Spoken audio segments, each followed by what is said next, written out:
कर्पूरगौरं करुणावतारं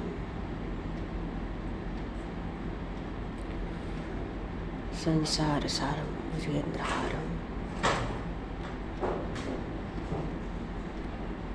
सदा वसन्तं हृदयारविन्दे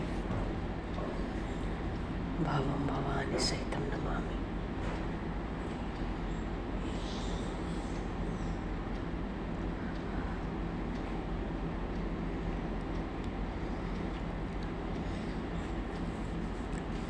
पंडित जगन्नाथ मिश्र के ज्येष्ठ पुत्र विश्वरूप ने संन्यास लिया, वैराग्य हुआ, गृह त्याग हुआ और फिर संन्यास। वस्तुतः संसार में सभी प्राणी चींटी से लेके ब्रह्मा तक, चलो चींटी से लेके हाथी तक, बच्चे से लेके बूढ़े तक, गरीब से लेके महाराजे तक सभी सुख चाहते हैं।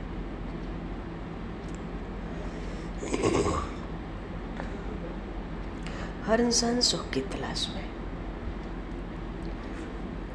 और दुख कोई नहीं चाहता। पर सच्चाई यह है कि सभी दुखी हैं।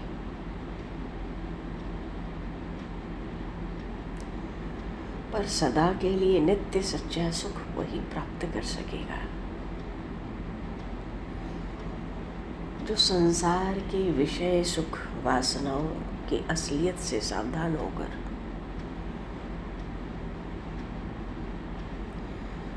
वास्तविक सुख भगवान की कृपा की प्राप्ति के लिए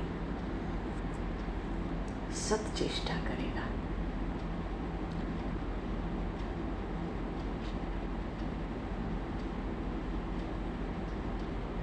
जीवन के मार्ग में कंकड़ पत्थर कांटे स्वयं यदि जीव कठिनाइयों को सहता चले, उन्नति के मार्ग पर, आध्यात्मिक मार्ग पर बढ़ता रहे, तो ये मार्ग के कंकड़ पत्थर कांटे स्वयं धीरे धीरे दूर होने लगेंगे, क्योंकि इससे जीव को आगे बढ़ने का साहस मिलता है।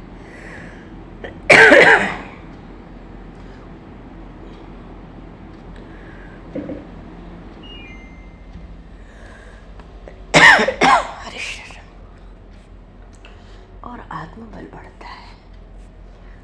सच्ची बात यह है कि जीवन सबसे बड़ा शिक्षक है हमारा।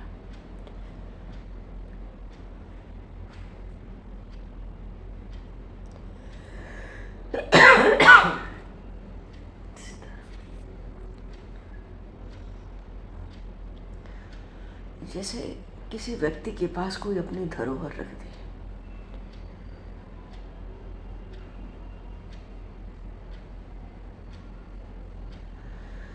किसी ने हमारे पास कुछ धरोहर रखी हो, हम जब उसको वापस कर दें तो जिसको धरोहर मिल गई, अब धरोहर रखने वाले से कोई विशेष व्यापार तो रहता नहीं है। रखने वाला सोचता अब धरोहर से हमारा क्या लेना देना, जिसकी थी उसको लौटा दी। ऐसे ही संसार की वस्तु संसार की सेवा में लगा देने से फिर हमारा कोई संबंध नहीं रहता।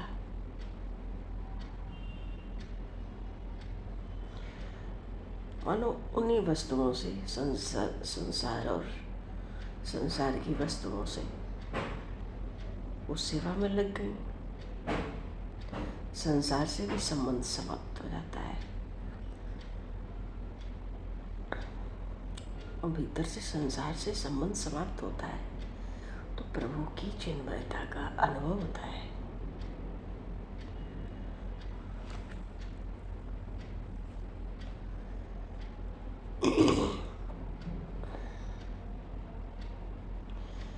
भगवान की भक्ति में एक चुप साधन होता है। मैं भगवान के चरणों में पड़ा हूँ, बस ऐसा भाव करके चुप हो जाना।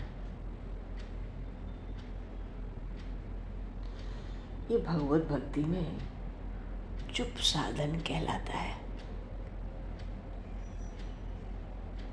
विश्वरूप तो चले गए घर का त्याग करके, संन्यास ले लिया, पर कुछ पता नहीं पड़ी, कभी उनका कोई समाचार नहीं आया। लोकनाथ के साथ गए थे मेरे भाई। देखो, इन चरित्रों को बहुत ध्यान से श्रवण करना है, क्योंकि सब परिकर एक दूसरे में मिले हुए हैं। लोकनाथ के संग गए थे। लोकनाथ जी का एक परिचय सुनो।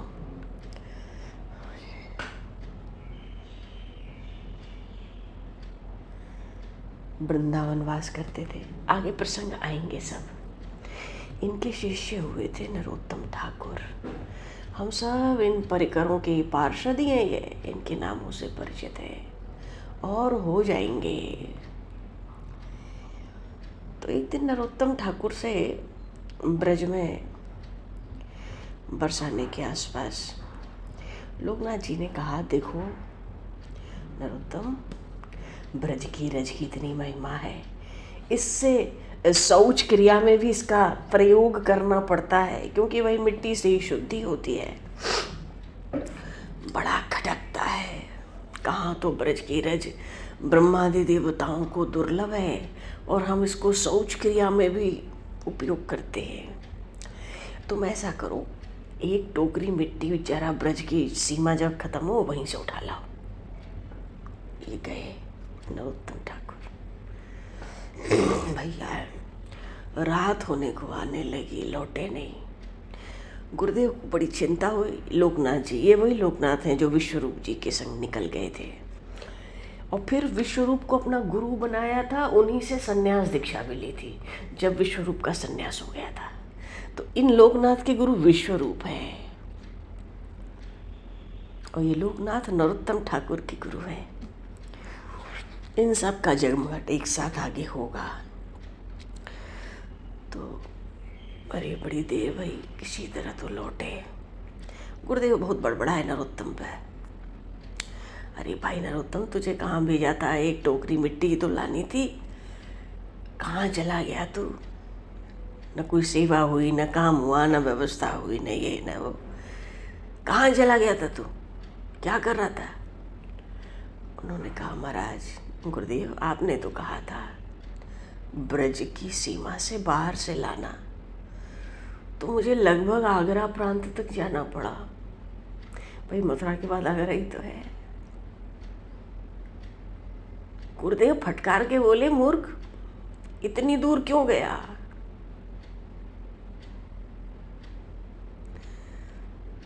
नरोत्तम ठाकुर को तो वहां से भी ब्रज रज लेना मुश्किल था, क्योंकि शौच के लिए प्रयोग होगा, क्योंकि वही प्यारी जमुना प्रभु की वहां बह रही है। आगरा में भी तो जमुना जी बहती है। वही प्यारे प्रभु के बंदर, वही प्यारी गौएं, उनके खुर से उड़ती रज। ब्रज में हर वृक्ष महापुरुष है, हर पशु पक्षी यहाँ वैष्णव है। हर मनुष्य जो ब्रज की सीमा में प्रवेश करता है, श्रीधाम वृंदावन की सीमा में, वो चतुर्भुज है। ब्रज की महिमा कोई वाणी उलट के रख दे पर महिमा गा नहीं सकता। नरोत्तम ने कहा, गुरुदेव मैं तो चलता गया, तो ब्रज की रेत क्या, हो तो हीरों के रेत भी फीके पड़ जाते हैं उस मणिमय रेत के आगे। अब जब वो समाप्त होगी तभी तो। मानो नरोत्तम ठाकुर वहां तक चले गए और उनको वहां तक ब्रजरज ही मिलती रही। वो मणिमय, अरे व्यापक है, भगवान का धाम व्यापक है। जैसे भगवान व्यापक है, धाम भी व्यापक है। लोकनाथ जी बड़े प्रसन्न हो गए भीतर से। क्यों?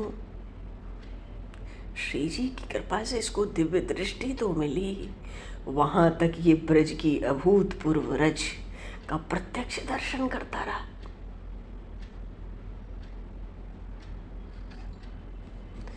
ब्रज का स्वरूप जो 5000 वर्ष पूर्व था, या जो गोलोक में ब्रज है ना, वही ब्रज आज भी है। हम चर्म चक्षुओं से देखते हैं तो ब्रज ऐसा दिखता है। श्री जी की कृपा हो गए तो जीव दिव्य दृष्टि से एक विलक्षण व्यापक ब्रज का दर्शन करे।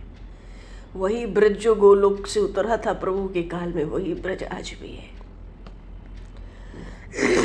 कहने का भाव है,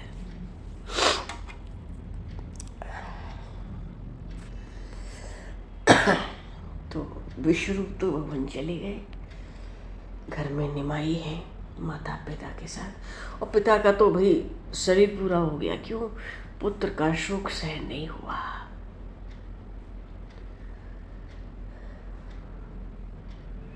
कहते हैं, इसीलिए शास्त्रों में आया है कि पुत्र स्नेह भी कैसा विलक्षण वस्तु है भाई।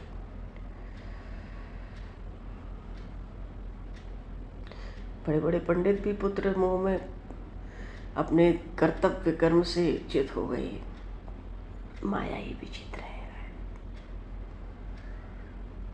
उसका असर ना मूर्ख पंडित सब पर एक जैसा पड़ता है। पंडित जगन्नाथ मिश्र बड़े अच्छे विद्वान थे, कुलीन ब्राह्मण थे, विद्या का महत्व जानते थे। विश्वरूप का वियोग हुआ, अपना कर्तव्य खो बैठे। क्यों? सर्वगुण संपन्न पुत्र असमय में धोखा देकर चला गया। हृदय पर बड़ी भारी चोट हुई। क्या है वे सब?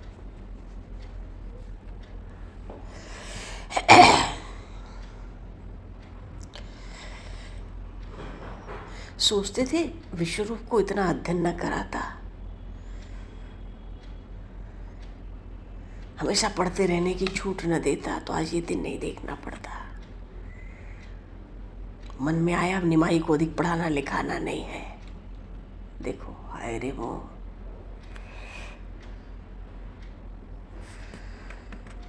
अभी तक तो वो कुछ पढ़ते ही नहीं थे निमाई, केवल उपद्रव मचाते थे सखाओं के साथ।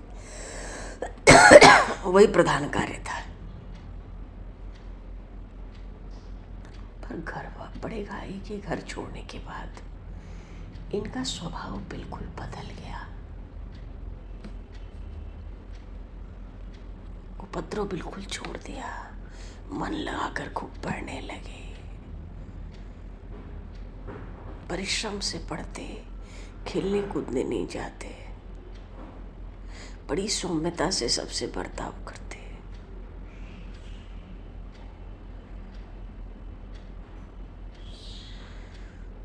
पिताजी के ऊपर बड़ा प्रभाव पड़ा इनके इस स्वभाव का। क्यों? अभी शरीर पूरा नहीं हुआ है, हो जाएगा जल्दी। मतलब बड़े पुत्र के वियोग में ही चले गए पंडित जगन्नाथ मिश्र, लेकिन अभी तो है। तो सोचते थे जो भय था वही हुआ। अब विश्वरूप की तरह ये भी पढ़ाई में लग गया। इसकी बुद्धि उससे कम तीव्र थोड़ी है, तो एक ही दिन में सब वर्ण की जानकारी कर लिया।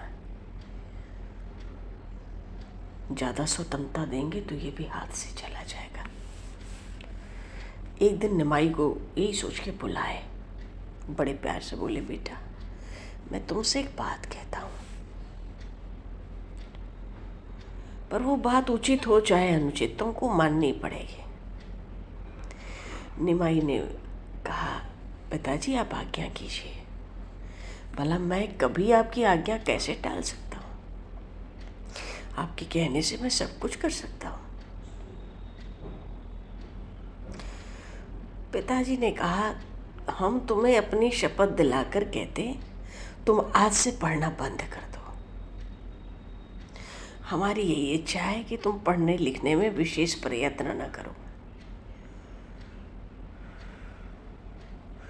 अच्छा, जिस दिन बड़े भाई घर त्याग गए उस दिन से निमाई माता पिता की आज्ञा नहीं टालते थे।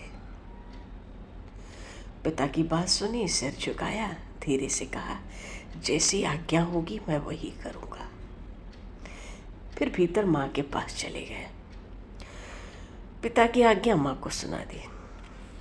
दूसरे दिन से पढ़ना लिखना बिल्कुल बंद।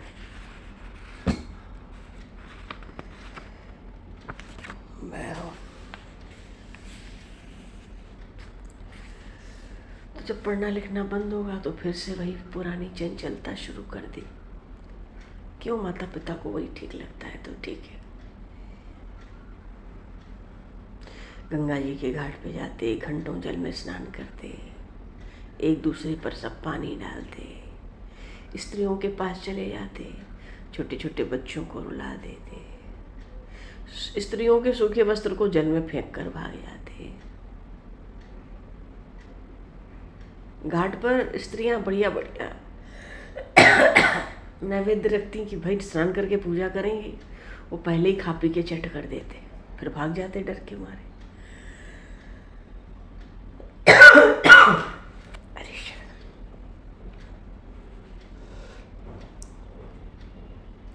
कोई डांट दे तो रोने लगते।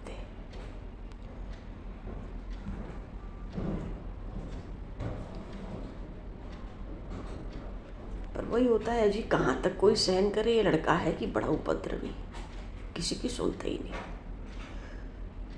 अब इनके पिताजी से इनकी शिकायत होने लगी। पिताजी बड़े पुचकार के बोले, बेटा इतना दंगल नहीं करना चाहिए।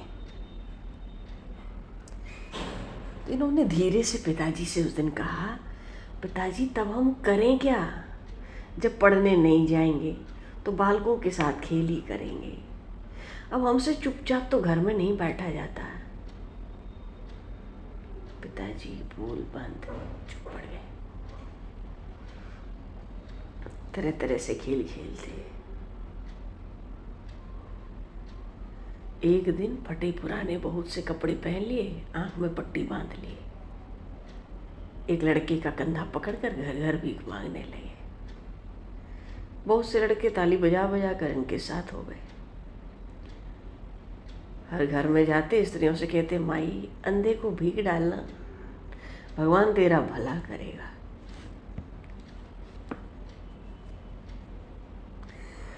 देखो, श्री चैतन्य महाप्रभु की इतनी महिमा है कि श्री राम कृष्ण से कम नहीं है।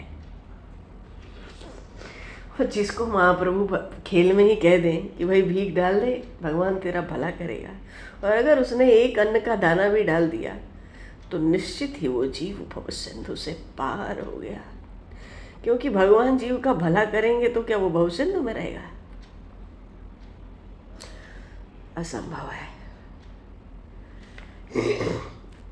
खेल कूद में जिसके साथ जो मस्करी करते, आशीर्वाद देते, उस सब के साथ वही होता। अब ये किसी को कहाँ पता चलता। स्त्रियां तो इनका खेल देख के खूब जोर से हंसती, इनको खाने की चीज़ें भी दे देती, साथियों में बांट कर खाते, फिर दूसरे घर जाते। कभी अपने घर भी गए, माता भोजन बना रही थी, अपनी मैया को आवाज़ दी, मैया तेरा भगवान तेरा भला करे, दूध पूत सदा फलते फूलते रहे, इस अंधे को थोड़ी भीख डाल देना। मैया निकल के बाहर आई, रूप देखा तो आश्चर्य करने लगी। निमाई तू कैसे होता जा रहा है? भला ब्राह्मण के बालक को ऐसा रूप बनाना चाहिए? तू घर घर से भीख मांग कर खा रहा है, तेरे घर में क्या कमी है? ऐसा खेल ठीक नहीं है। आँख की पट्टी इन्होंने खोली। जब मैया की दो बात सुननी पड़ी तो आँख की पट्टी खोले। कहते, अम्मा निर्धन ब्राह्मण का मूर्ख बालक अंधा ही है, वह भीख मांगने के सिवा और क्या ही कर सकता है। मुझे पढ़ाओगी नहीं तो मुझे भीख तो मांगनी पड़ेगी। इनकी बात सुन के तो सची देवी की आंखों में प्रेम के आंसू आ गए। झट गोद में उठाया, बड़ा पुचकारा, साथ के सब बच्चों को थोड़ी थोड़ी मिठाई देकर विदा किया। इनको पकड़ के स्नान कराया, पूजन कराया और जानबूझ के उपद्रव करने लगे। क्यों? घर में रहेंगे तो कोई ना कोई चीज़ बेचने वाला उधर आता हो तो माता से बार बार आग्रह करेंगे, मुझे वो चीज़ दिला दो, मुझे वो दिला दो। कोई मिठाई वाला आए तो मिठाई के लेने को कहेंगे, फल वाला आए तो फल लेने को कहेंगे। तो चाट बिकने आती तो वही आट बाट लगा लेते, न दिलाओ खूब जोर के रोते हैं, जब तक पा न जाए तब तक रोते हैं।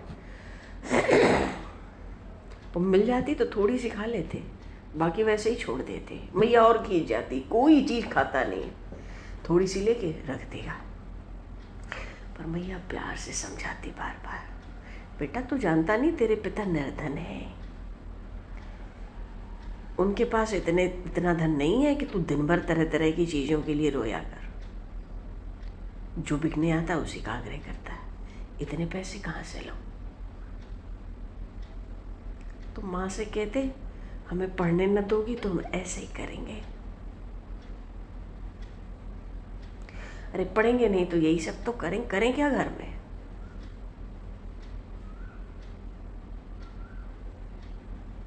हमें तो पढ़ने दो, नहीं तो हम ऐसे ही मांगा करेंगे। मैया हार गई, सोची इसको पढ़ने दिया जाए, ठीक है। पर विश्व रूप का स्मरण होता, माँ डर जाती।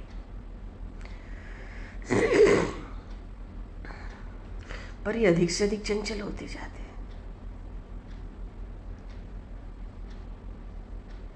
एक दिन तो गुस्से में आए, घर में जितने मिट्टी के बर्तन थे निकाल कर आंगन में फोड़ने लगे और खुद घर के पास जो घूरा था वहां जाके बैठ गए निमाई पढ़ने थे।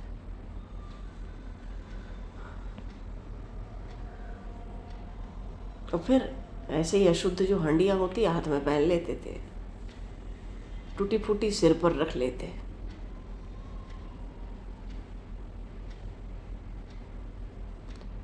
मैया बार बार आप मना करती, सुनते ही नहीं।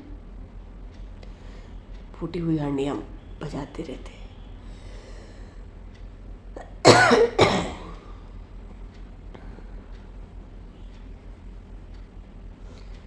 मैया बड़ा धिक्कार थी, इतना पवित्र कार्य करता है। तो कहते मूर्ख बेटे से तुम और क्या आशा कर रख सकती हो, जब हमें पढ़ाओगी नहीं तो हम क्या करेंगे, यही सब तो करेंगे। क्योंकि मूर्ख व्यक्ति पवित्रता अपवित्रता नहीं जानता, इसका ज्ञान तो विद्या पढ़कर होता है।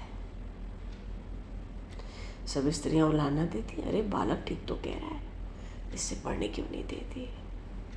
भाग की बात है, पढ़ने के लिए आग्रह कर रहा है, नहीं तो बालक तुम मारो पीटो तब भी नहीं जाते पढ़ने, जरूर भेजो इसको। मैया का हृदय बदला, प्यार से कहा अच्छा कल से पढ़ना, मैं तेरे पिता से कह दूंगी। अब जल्दी घूरे से उठ, स्नान कर। बहुत आग्रह किया पंडित जी से माता ने, अरे सब पढ़े लिखे सन्यासी थोड़ी हो जाते हैं। नवद्वीप में ही हजारों पंडित हैं, इतने विद्यार्थी हैं, कोई तो सन्यासी नहीं हुआ। ये तो हमारे भाग्य की बात थी। फिर इसके भाग्य में सन्यास होगा तो हम रोक थोड़े ही लेंगे। ब्राह्मण का बालक है, मूर्ख ठीक नहीं रहेगा। और भी बहुत से लोगों ने पंडित जी से कहा, चलो सम्मति मिली पिता की तो खूब मनोयोग से पढ़ने लगे। सब चंचलता छोड़ दी, तो लीला करने आए थे जी।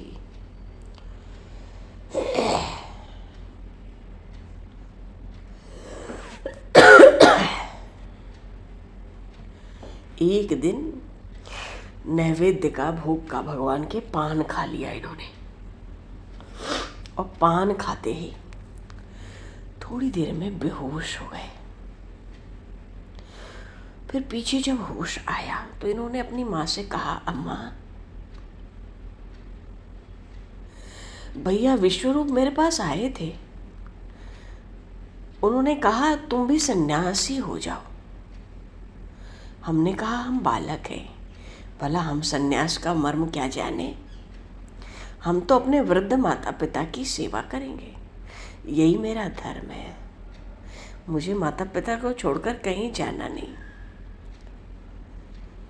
तो मेरी बात सुनकर उन्होंने कहा, अच्छा तो ठीक है, माता जी के चरणों में हमारा प्रणाम कहना, अब हम जाते हैं। अम्मा वो तो इतना कह के चले गए।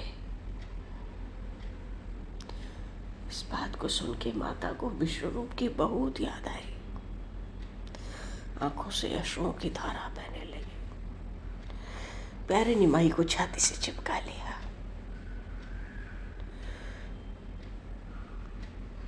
मैया की वाणी ने निकलती। रोते रोते मैया बोली, बेटा निमाई, अब हमें तेरा ही एकमात्र सहारा है। हम वृद्धों की तो आँख है, हमारी एकमात्र तो लकड़ी है, हमारी सब आशाएं तेरे ऊपर है। तू हमें विश्वरूप की तरह धोखा नहीं देना।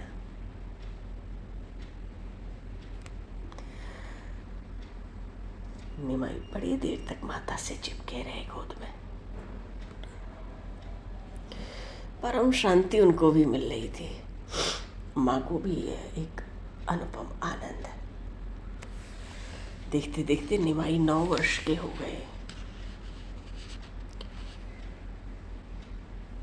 देखने में 16 वर्ष के मालूम पड़ते थे।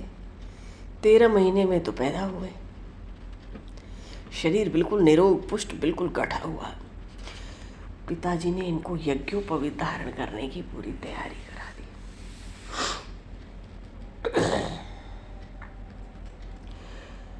बहुत बड़ा उत्सव हुआ।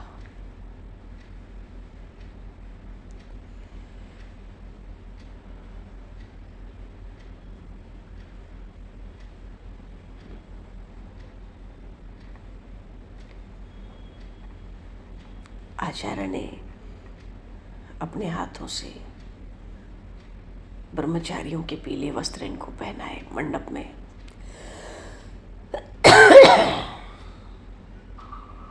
विधि पूर्वक उत्सव हुआ, मंगल पूजन हुआ। सब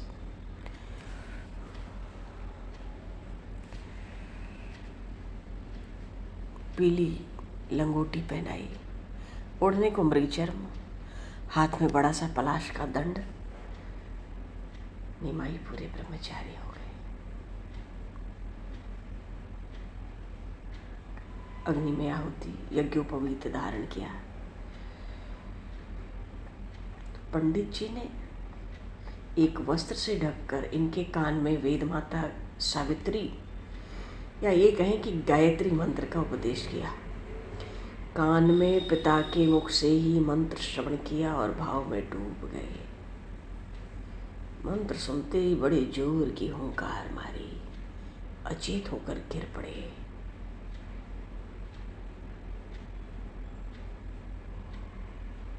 दोनों नेत्रों से अश्रुओं की धारा, प्राणवायु बहुत धीरी हो गई।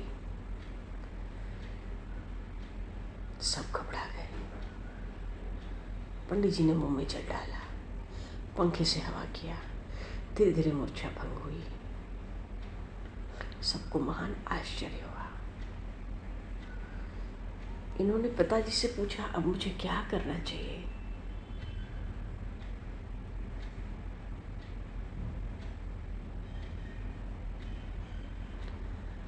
तो भाई ब्रह्मचर्य का तो व्रत लिया जाता है, गुरु गृह में रह के भिक्षा पर निर्वाह होता है,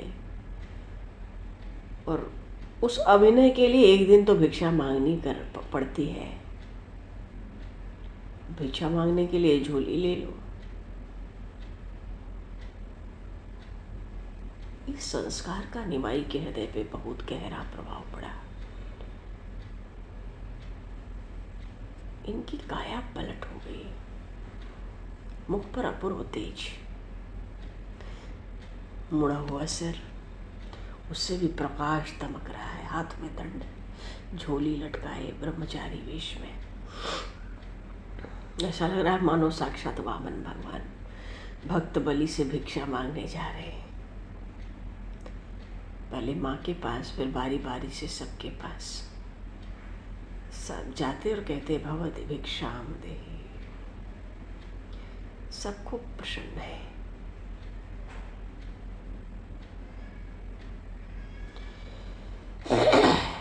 चलो जी, एक दिन तो उन्हें करना ही है, आज यही होने दो।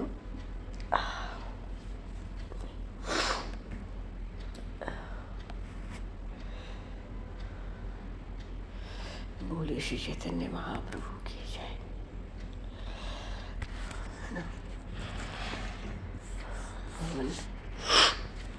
समय को दृष्टिगत करते हुए आवाज यहीं पर वाणी को विराम और वाक्य पुष्पांजलि।